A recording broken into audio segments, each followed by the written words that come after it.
From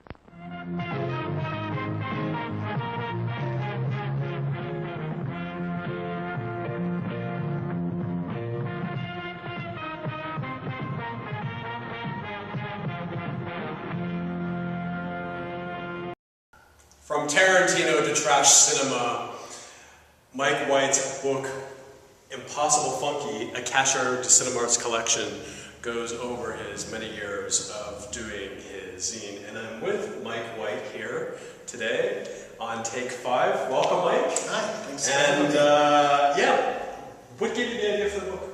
Well, after doing the zine for about 14 years, I finally put it to bed. It had been going on for a little too long. The world of print had moved on to the world of the web, and finally laid it to rest and decided, I should do one last hurrah and pull it all together into a book. Now, many zines have actually kind of pulled together a best of their collections. I mean, this has been done with, for any people that are gaga about film publications, Slime Time, Right. Cinema Sewer, things like that. Were any of those an inspiration for getting the book together? Slime Time a little bit more along the lines of like Thrift Score and Waiter, the dishwasher, dishwasher bead story. More along those lines. I enjoy more of the personal stories that were in there as opposed to just like here are all the reviews that we've done over the years. I have put together a book like that. Hopefully that'll be the next one.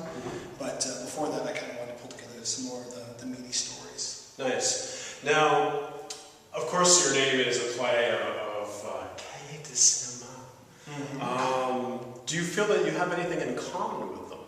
Well, I think we both liked B-movies and trashier films. I think that's where the writers of the Cashiers Du Cinemart definitely found more of their auteur theory was looking at the B pictures, the Sam Fullers, the Raoul Walshes of the world. And I wouldn't say that I've done the same for like a Graydon Clark or some other directors of that ilk, but definitely I revel more in the B cinema than I do in the A. Nice. And what is B, A? Right. They're all good grades, right? C. Whatever. But a B, if I came home with a B, my mom and dad were happy. Oh yeah, exactly. Dealing now with like a book compared to the zine as far as distribution goes, has there been anything a lot different with definitely. getting it out? Well, things are a lot different just because the last few issues of the zine were still when things like Tower Records were still around. That was like issue 14 for me. Issue 15 was the first non-Tower, non-mom and pop shop of the world kind of issue, and that was when my eyes were really open to how much our economy has changed over the last few years.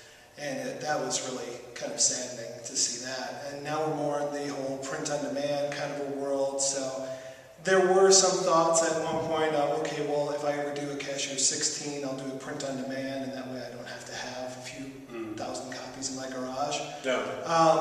But now doing it through print and print-on-demand, there's a lot of hesitancy for bookstores to order print-on-demand stuff because they can't return it. Yeah.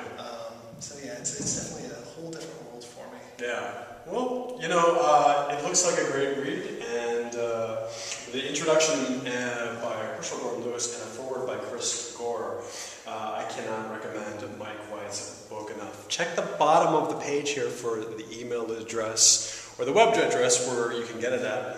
But Mike, we might as well explain that we are in a washroom of a movie theater where we just had your Detroit launch, and I think we played a little bit of pool in this public restroom. For Paxholes.com and Take 5, my name is Dion. See you soon.